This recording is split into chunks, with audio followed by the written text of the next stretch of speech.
on cornea infective surgery.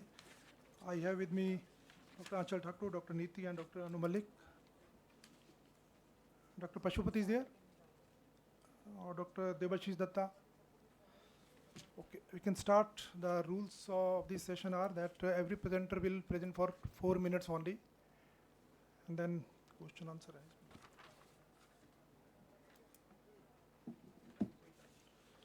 So presenter has to be the member of AOS, so they have to tell their membership number, and then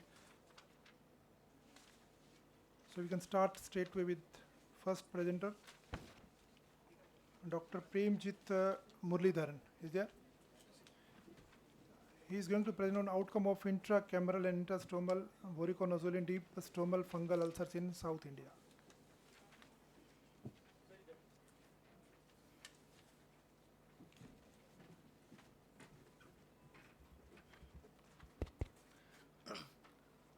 Good evening. Today I'll be presenting the paper on outcomes of intracameral and intrastromal voriconazole in deep stromal fungal ulcers in South India. Fungal keratitis has been a menace that has plagued our country, and it becomes a very difficult task to treat, especially when it presents like this.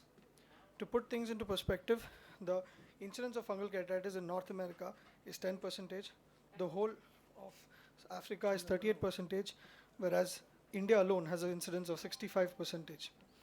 The reason why it's so difficult to treat is because of the limited options that are available for antifungals, the larger molecule size of it leading to poor penetration, and a shorter T-half life leading to lesser concentration in the anterior chamber. Therapeutic keratoplasty has been a go-to procedures in recalcitrant fungal keratitis. However, we need to consider the complications such as spontaneous expulsion of lens, dreaded expulsive choroidal hemorrhage, damage to angle structures, endophthalmitis, and secondary glaucoma. So, can we hit middle ground with intrastromal and intracameral injections? Procedure that included side port construction, anterior chamber wash to remove the exudates, intracameral voriconazole injection, after which the syringe was inserted in the clear corneal stroma and divided doses were given around the infiltrate. So we conducted a study, a retrospective observational study to analyze the clinical outcomes of fungal keratitis after intrastromal and intracameral voriconazole. So the study was conducted in a tertiary eye care center in South India between the year 2022 to 23, and 40 microbiologically proven fungal keratitis patients with endoexudates were recruited who had underwent AC wash with voriconazole. So a complete history with a comprehensive slit lamp evaluation and microbiological investigations were done, and all patients who were smear positive were started on topical natamycin drops, and larger and deeper infiltrates were started with dual therapy. When we saw no improvement for the next 3 weeks, then we subjected the patient to anterior chamber wash with intrastromal and intracameral voriconazole.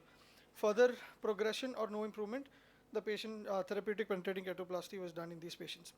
So when we analyzed these patients, we found out that 70% of the study population was females with a mean age of 53 years, and 55% of them had a history of prior treatment, out of which 82% were already being treated empirically.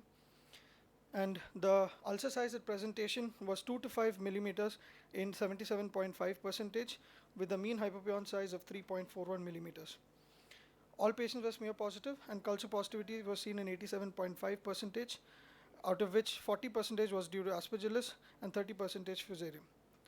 So only 17.5% had complete resolution with anterior chamber wash with intracameral and intrastromal voriconazole, whereas 82.5% progressed towards therapeutic keratoplasty. Scarring of the graft was seen in 67%, graft reinfection was seen in 30%, out of which only one patient required re-TPK. So bottom line, anterior chamber wash did not, with intrastromal and intracameral voriconazole, did not improve the final outcomes in these patients.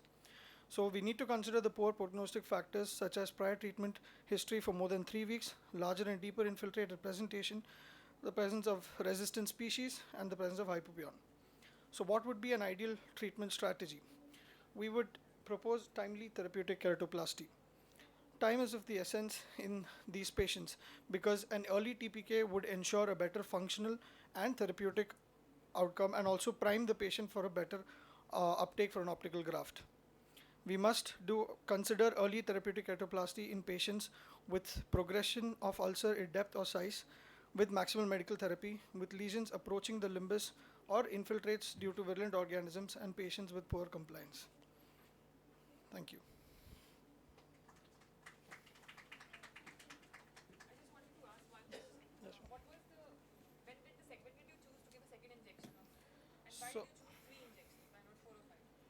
So first, the treatment we tried for 3 weeks, and after which 48 hours apart, we gave injections for a maximum of 3 doses. And beyond which we didn't give because the patients were status quo, it didn't improve, or there was progression in depth. So if you would kept giving, mostly it would have perforated, and it was risky to do an anterior chamber wash with deep infiltrate. So you gave intracameral in all the cases, or Yes, there in was all. some contraindication? In all the cases with endoexudates, there were exclusion criteria. Basically, with severe thinning, descemetocele patient, total corneal ulcer, where directly TPK was done. But in patients who had recalcitrant ulcers with endoexudates, we had subjected them to AC wash with intrastromal voriconazole. And did you analyze the organisms? Like, was there any difference in the organism in which you did therapeutic keratoplasty? Yes, most of the patients were due to aspergillus patients, so they had a worse outcome in our case series.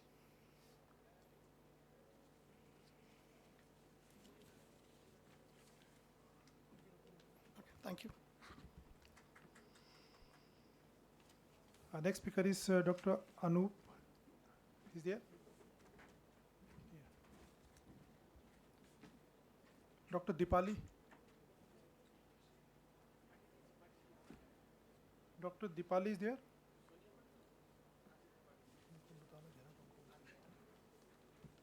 Dr. Kiruba.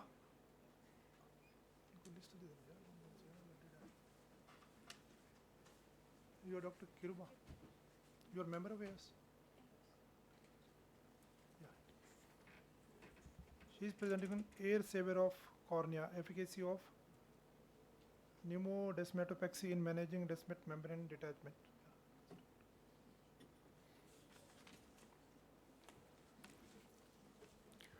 Good evening, everyone.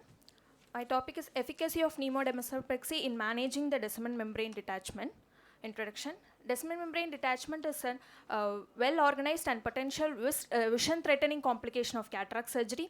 It occurs when fluid enters the corneal stroma through a break in descemet membrane or an area of separation between the descemet membrane and the corneal stroma.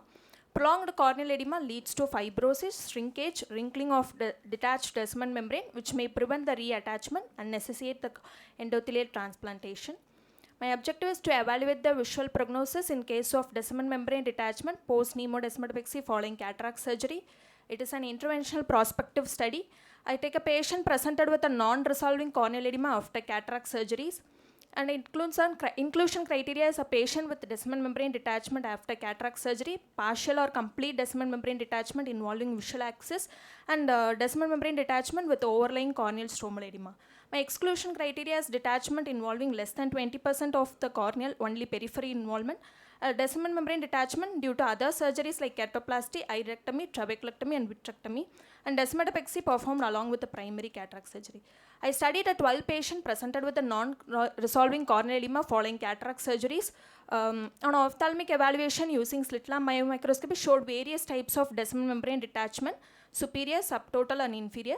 This has been confirmed in anterior segment optical segment tomography. The surgical technique used under topical anesthesia, 26 gauge cannula mounted with 5 ml disposable syringe and with syringe filled with 100% air. A continuous single bubble of air was aimed into the anterior chamber, and inferior peripheral iridectomy is done to prevent the pupillary block. A side port hydration made or sutured with a 10-0 nylon. Here showing a pre-op picture of a patient having a descemet membrane detachment, and the ASOST shows a descemet membrane detachment. We did a pneumodesmatopexy for the patient, and the result, after the procedure, the patient has been followed for 1 month. In my case, 10 out of 12 patients had a good descemet membrane attachment, and on follow-up corneal edema resolved with a good visual prognosis. These are my patients' post-op visions, post-op cases having a good corneal, clear cornea, and the ASOST shows a resolving corneal edema. 2 patients has been planned for optical penetrating keratoplasty. Outcome, all patients had a pre-op visual acuity in a range of hand movements to 360. In my final outcome, 25% of the patient had improved a visual acuity of more than 624, and 33.3% had a visual acuity of 620 to 624, and 25% patient had a visual acuity improvement from 360 to 660. A conclusion, descendant membrane detachment is a rare but vision-threatening complication following cataract surgery. Nemodesmopexy is a safe and effective procedure in managing the descendant detachment. Descendant membrane detachment can spontaneously reattach with medical treatment alone, but while large detachment or slow resolutions are treated with desmotopexy with air. An early intervention with nemodesmotopexy was associated with a good final anatomical and visual outcome. Thank you. Did you use other types of gases, like, because nowadays just simply large detachment that will not be taken care by air only. So what is your comment about that? We used only air. I have not used any other C3 F8. I have not. We have studied along only Why with. did you use other gases? Because normally desmatofaxy means these long-standing gases.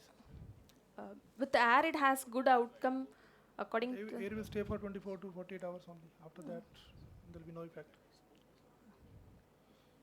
So what do you think the two patients failed? Huh? You said there are two patients failed and you saw them after 1 month of nemodesmotopexy? Yeah. When did you recognize that they are failed?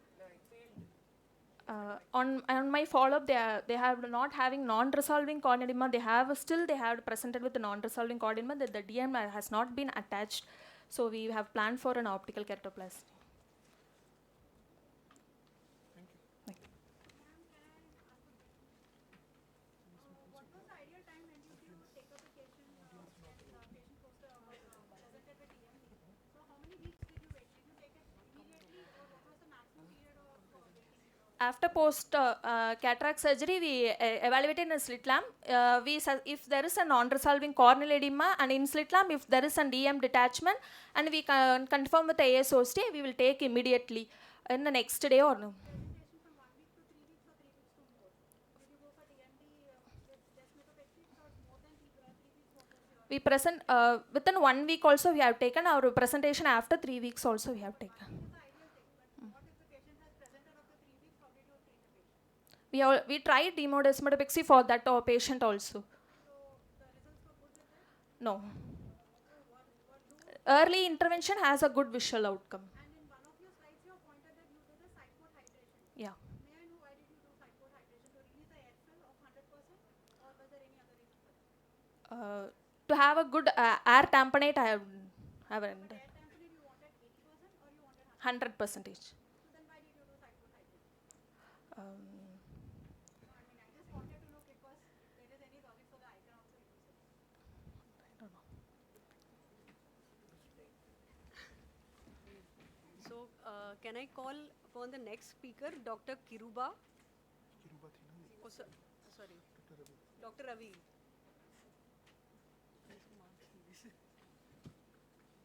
Dr. Ravi is there?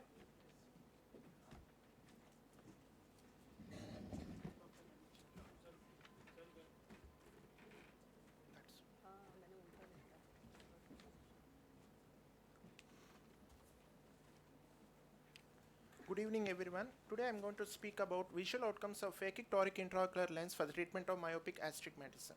Coming to the background of my study, patients with higher myopic astigmatism usually have limited options for the surgical correction of their refractive error. Corneal refractive procedures like PRK and LASIK are usually constrained in terms of keratometry and also in corneal thickness and for ablation, and preferred candidates for such procedure would be only mild to moderate myopic astigmatism patients.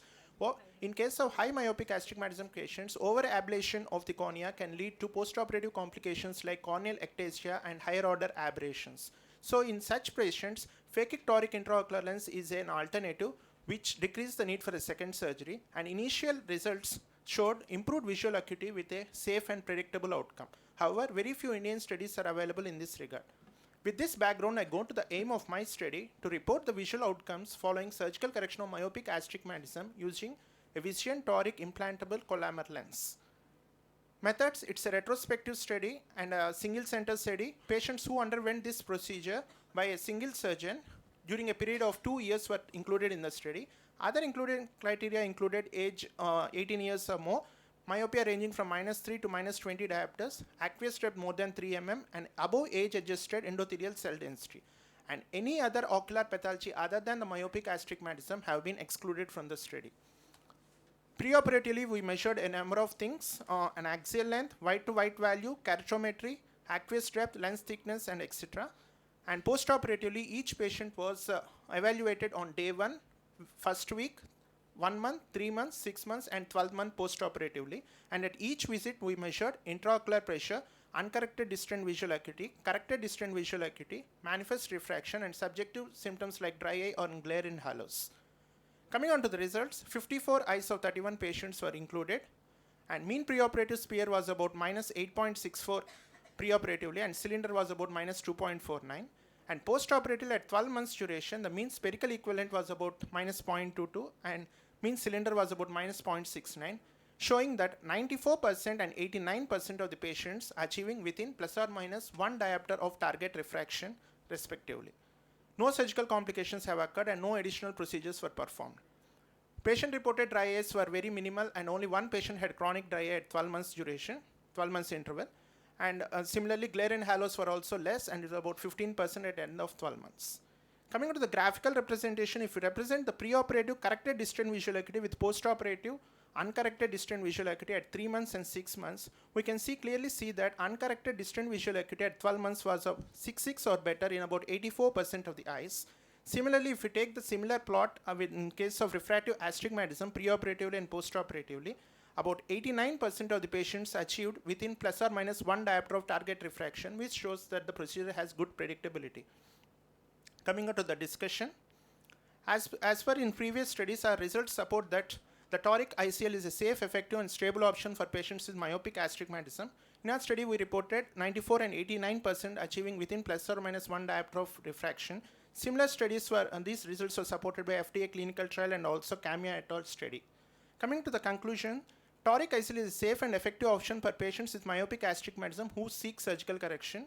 Patients achieved markedly improved uncorrected distant visual acuity with single surgery with stable vision over time and minimal adverse symptoms. However, we have some limitations in our study because number one being the data was utilized from bilateral studies when available to maximize the sample size. Most of the biometric data was taken preoperatively, so there was no analysis over time and no analysis of postoperative angle structures or stability of vault or rotational stability of the ICL. These are my references, and thank you very much. So what technique you used for marking this axis? Marking axis preoperatively, we used a slit lamp marking, sir. All 0 and 180 were marked, and once on the surgical table, we have marked it with pre-inked surgical. Did you try to check post-operatively the placement of the toric ICL? No. At 1 month or at No. 1 year? Because ICLs are more forgiving. Even Yes. with the mild rotation, they present with a lesser astigmatism Yes, yes, post-operatively. It's reversed from the cataract, Yes, toric yes, definitely. cataract. Thank you. Thank you. The next presenter is Dr. Snehal. She is going to present about vision under siege. Keratoconus is rising concern in child visual health in VKC cases. Good evening everyone, I am Dr. Snehal presenting on the vision under siege. Keratoconus is a rising concern in child visual health in VKC cases. Introduction. Vernal keratoconjunctivitis is a recurrent, chronic, bilateral, seasonal, extraocular allergic inflammation of the conjunctiva which primarily affects the children and young adults.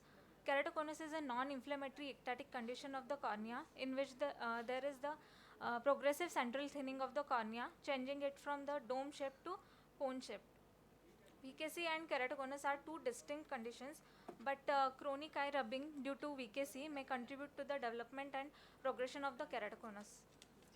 We aim to evaluate the association of these two diseases with focus on mechanism and treatment strategies of the keratoconus with VKC to preserve the vision and quality of life of the young patients. Case study of 10-year-old child who presents with the complaint of itching, conjunctival congestion, burning sensation, foreign body sensation and diminution of vision. Patient was apparently all right 6 years back. Then he started complaining of itching, burning sensation. Patient noticed diminution of vision in left eye more than the right eye since 1 to 2 years. It was gradually progressive in nature and associated with redness. On external examination, following features were noted: Munson sign and 15-degree isotropia in both eyes, On slit lamp examination, papillae, muddy conjunctiva, limbal hypertrophy, Fresch's ring was present. Vision was 6/36 in both eyes, and within a month, vision loss progressed to 616 left eye and 636 in the right eye. Fundoscopy was within normal limit. Here we can see Munson sign in both eyes. Right eye has more than the left eye, and left picture is showing corneal thinning on the temporal side. Then we investigated corneal topography, revealed keratoconus in both eyes, which was more in the left eye than the right eye. Keratometric readings was K1 reading was 51.1 diopter in right eye and 47.4 diopter in left eye.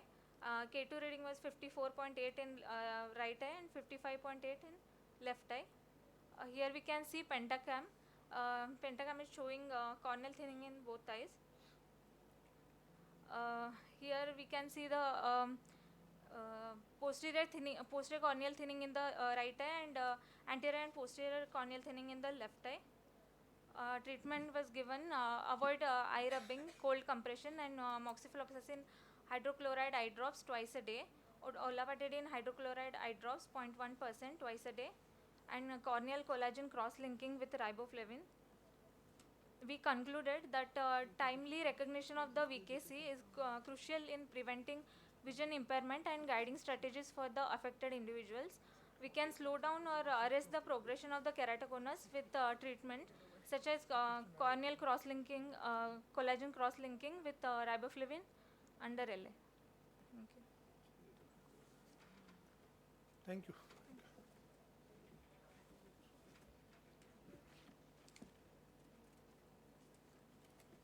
Dr. Basag is there? Dr. Soms. He is going to present graft rejection in DMEC during COVID-19 pandemic years. Comparative analysis of 1200 consecutive case eyes. Good evening, everyone. So I'll be sharing our data and some observations about graft rejection patterns in DMEC with COVID. I have no financial interest. So we know that graft rejection in DMEC is less, and stopping steroid is the major risk factor for having rejections. But during COVID, we started noticing more DMEC rejections, and also there were publications in that place. So formally, the purpose is to formally look at the data and look at the incidence risk factors and the clinical outcome of the graft rejections in DMEC that happened during the COVID period. So this is a retrospective interventional case series of single surgeon performed DMECs. And the selection criteria is at least 3 months follow-up during follow-up after surgery. We took all the patients with rejection episodes, and from them, we further selected the patients who followed up for at least 3 months following the rejection episodes. So the study parameters was the reversal of rejection, failure, resurgery, risk factors, and how the endothelial cells looked. So this is how it is grouped. So group A is basically rejection happening during COVID, which is further subdivided into group A1 and A2. In A1, the surgery is done in the pre-COVID period, defined as from June 2016 to March of 2020. In group A2, both the surgery and the rejection is happening during the COVID period. So this is defined as from April 2020 to December of 2022. And group B is our control group, where the surgery and the rejection episode both happened in the pre-COVID period. Rejection was treated medically, and if it did not clear up by 3 months, it was labeled as a graft failure. And the statistical analysis was done using R.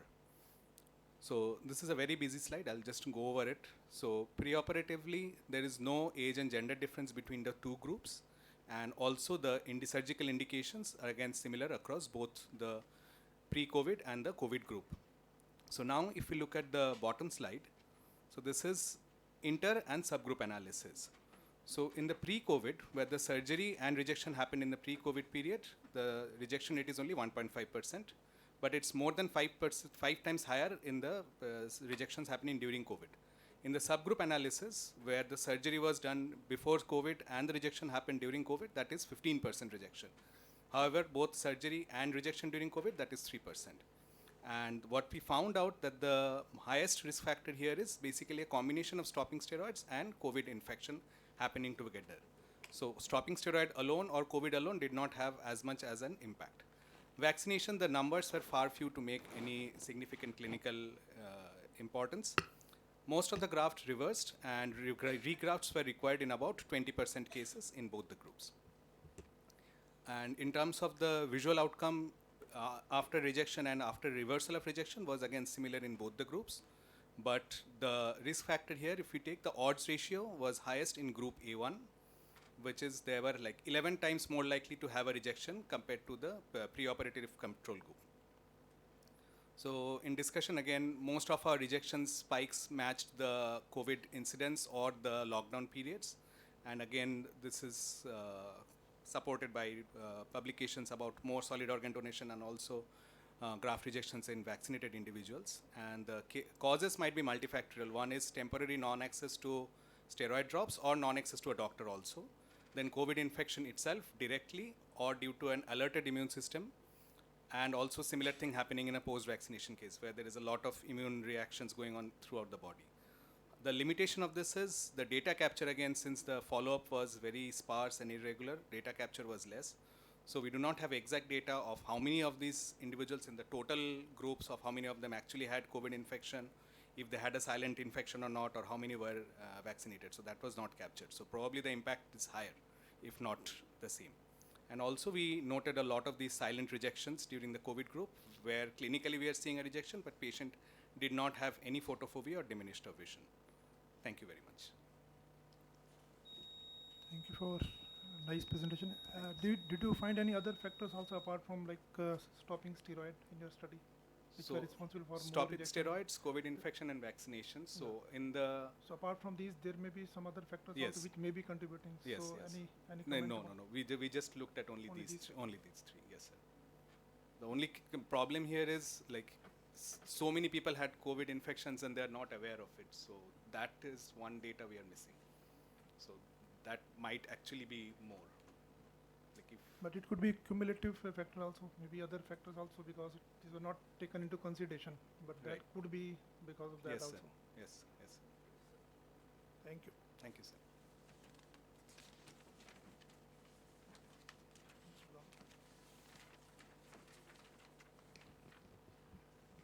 We'll call the next speaker, Dr. Shivani Gupta. Is she there? Yeah. She'll be speaking on migrating air bubble post DSEC with surprise subsequent graft attachment.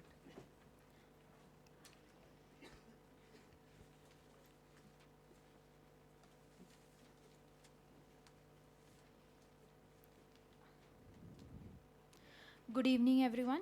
Myself, Dr. Shivani Gupta. So, DSEC, Descemet Stripping Automated Endothelial Keratoplasty. It is a surgical treatment for corneal edema caused by reduced endothelial cell function. Some authors reported that graft detachment is the most common complication after DSEC, which occurs in approximately 14 to 23% of eyes. A few case series and case reports have stated spontaneous reattachment of this detached DSEC grafts. One study reported that spontaneous reattachment occurred in 3.7% of detached grafts. These detached grafts can be managed post-operatively by either graft repositioning or re-injecting air into the anterior chamber. If the air or gas migrates posteriorly, then maintaining a supine position and dilating the pupil can bring this gas forward and help with graft adhesion. So this case report highlights the spontaneous reattachment of a DSEC graft 1 day after surgery, and no other interventions were performed after the surgery. A 70-year-old female, resident of Mysore, housewife by occupation, came with complaints of pain and diminution of vision in left eye since 6 months. The patient had history of both eye cataract surgery done 10 years ago and history of diabetes, hypertension, dyslipidemia on treatment since 20 years. On examination, it was found that the patient had corneal edema, corneal deep vascularization in 2 quadrants, central corneal scarring, irregular pupil in the left eye, and ACIOL in both the eyes. The patient was diagnosed with pseudophakic bullous keratopathy or corneal decompensation secondary to ACIOL in the left eye. So this patient was planned for DSEC with ACIOL explantation with SFIOL implantation with intracameral SF6 in the left eye. DSEC surgery with SFIOL implantation was done, and intraoperatively at 4 to 5 clock hours, nasal iodectomy and broken ACIOL was noted. Pupilloplasty was not done during the surgery due to hazy cornea and high positive pressure. So pupilloplasty was planned at a later date once the cornea becomes clear. So on the first post-operative day follow-up, graft detachment was seen on ASOCT. So the patient was advised supine position for 3 hours, and then again the patient was examined and ASOCT was done and graft attachment was seen. So on 2 weeks again the patient was examined and graft attachment was seen on ASOCT. So this case report emphasizes the value of managing corneal decompensation to prevent further complications and loss of vision. So early intervention in a case of pseudophakic bullous keratopathy with previously damaged iris tissue with DSEC with SFIL implantation with intracameral SF6 gas, it can provide a long-term effective graft tamponade and give a further better quality of vision for the patient. In a case series of detached DSEC grafts as reported by Hyde et al., spontaneous reattachment mostly happened during the first month. The longest reattachment happened with no aiding techniques at 3 months, and with rebubbling happened at 7 months. So we conclude that early decision making and subsequent endothelial keratoplasty gives a better visual outcome, and SF6 gas long-term tamponade along with strict supine position in cases of irregular pupil aids in graft attachment and maintenance of air bubble in the anterior chamber. Pupilloplasty can be attempted based on the corneal clarity in the first sitting itself. These are my references. Thank you.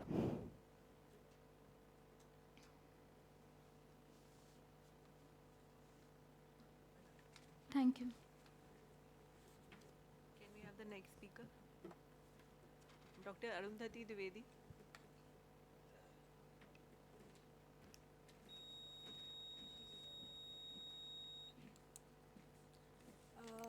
Good evening to all the judges and the audience. Today I shall be presenting my work on visual and surgical outcomes of Descemet stripping automated endothelial keratoplasty with either IOL exchange or the secondary IOL implantation. I have no disclosures to make. So as we all know, the ill-fitted anterior chamber intraocular lenses and the subluxated intraocular lenses, if left in the anterior chamber, can eventually lead to bullous keratopathy. The most common treatment method in the past was the penetrating or the full thickness keratoplasty, but in view of the long-term sequelae and risk factors of graft rejection and post-operative astigmatism and relatively longer period of visual recovery, we now have shifted slowly towards Descemet stripping automated endothelial keratoplasty. Correction of aphakia can be done concurrently or in a staged manner along with the DSEC. The challenges faced in implanting an IOL in DSEC is that there is an escape of air which occurs from the anterior to the posterior chamber due to lack of the diaphragm effect. This in turn causes iridocorneal adhesions and the high intraocular pressures and the secondary glaucoma.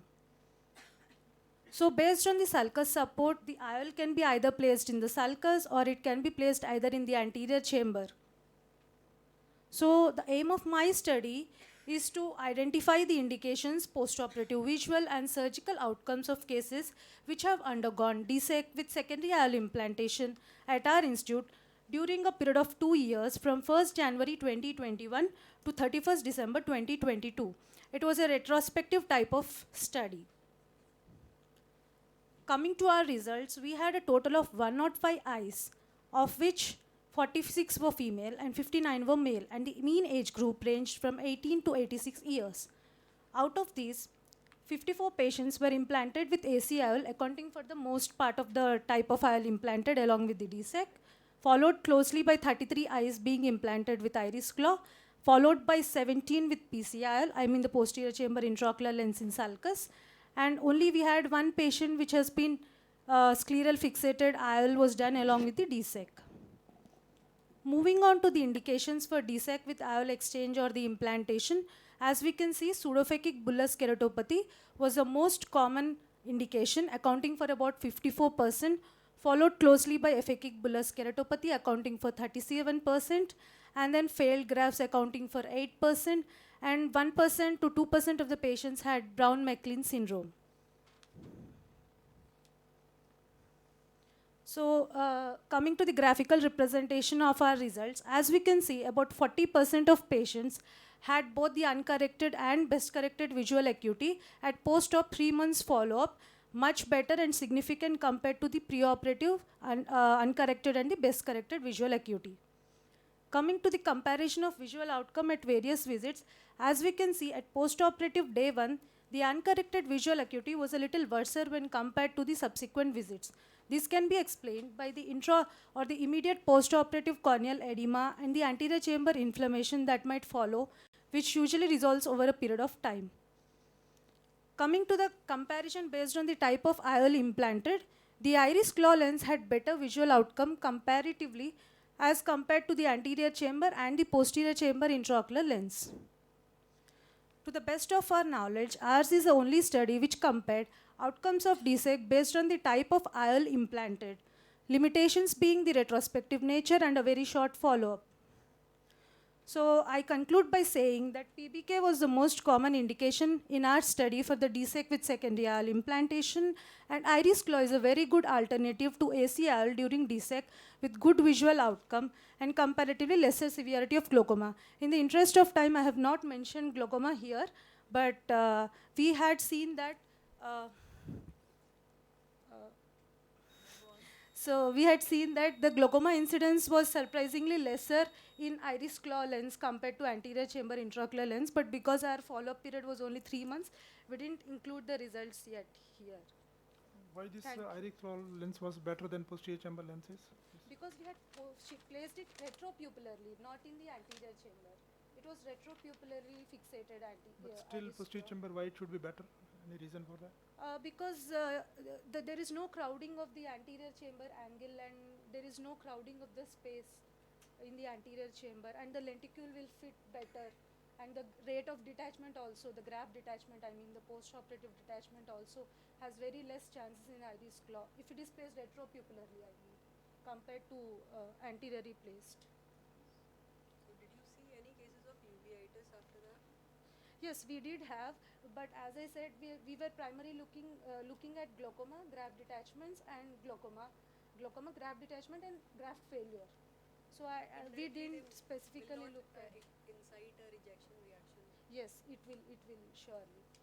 So was the DSEC and the IOL exchange at the same setting, or there was some sequential procedures also? It was in the same setting? No, doctor. We have included only Only the cases same which have undergone simultaneously at the Any same intraoperative complication? Yes, we are also looking at the intraoperative complications like synechiolisis and the iris adhesions and all this, and also how many cases we needed vitrectomy, or were there any retrocorneal membranes or adhesions and all this. So do you recommend which is better, subsequently or at the same sitting? Same seating will be better, sir. It depends on multiple factors though. Like if the patient from preoperatively has glaucoma, then I will have to think. Even if the iris is good, then I will not go for ACIOL, then I will put iris claw and all. Or SFIOL maybe.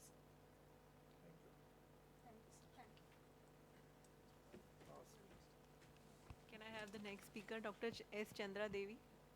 Corneal tomography in determining outcomes of descendant membrane endothelial keratoplasty in FACD.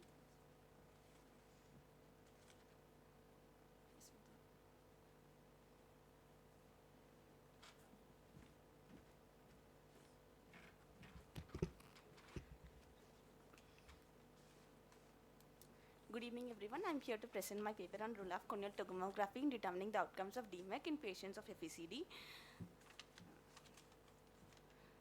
As we all know, FECD is a bilateral, slowly progressive corneal disease which is characterized by abnormal endothelial cell dysfunction, and there will be development of descendant membrane excrescence called guttae. Usually, we will do slit lamp biomicroscopy, pachymetry, and confocal microscopy to diagnose early changes before the onset of clinically evident edema, and classify the disease severity based on and plan the time of intervention. Endothelial keratoplasty is the gold standard treatment for FECD. So why early diagnosis of subclinical edema is important? To avoid the chronicity of corneal changes, to avoid their incomplete resolution following endothelial keratoplasty, to distinguish it from naturally thicker corneas which have no endothelial dysfunction. Usually corneal thickness and guttae distribution is considered as the parameters for disease characterization, and subclinical edema is always missed. So this is a Scheimpflug imaging classification of FECD, where we describe we categorize the disease into 3 categories: having clinically obvious edema, subclinical corneal edema, and no edema. And it does not consider take central corneal thickness into consideration. So the aim of our study is to study the sheen plug tomography changes before and after DMEC in patients of FACD. So it is a prospective observational study which is carried out at a tertiary care center in India, and we include patients with stage 4 FECD according to Crashmark reading who underwent DMEC, and there should not be any other corneal pathologies besides FECD and no prior ocular surgeries within the 6 months except cataract surgery. All these patients were subjected to preoperative sheen plug imaging, and the imaging was repeated in the postoperative 3rd month, 6th month and after 1 year. The parameters we observed is preoperatively there is loss of regular isophax. So we defined regular isophax as any single line of equal thickness not being almost circular or oval or not being parallel to adjacent isophax within the central 4 mm of the cornea. And the second thing we observed is the displacement of the thinnest point of the cornea, the thinnest point of the pachymetry band being located outside the inferior temporal quadrant, and there is focal posterior depression, which is an isolated area of negative elevation which is seen on the posterior elevation map. And so we took 9 eyes into consideration, and now 9 out of the 10 eyes had successful DMEC with a functional graft at 1 year, and 1 patient developed failed DMEC following graft rejection. These were the parameters we have seen postoperatively and preoperative and postoperatively, and there is significant reduction in the corneal thickness, astigmatism, and the Kmax values. So coming into the tomographic changes, this is a scatter plot which shows that the thinnest point of pachymetry, which is located out in the periphery of the cornea, has moved to the center after a successful DMEC, and there is regularization of the isophax also, and the posterior elevation, which is seen in the posterior corneal elevation map, has disappeared.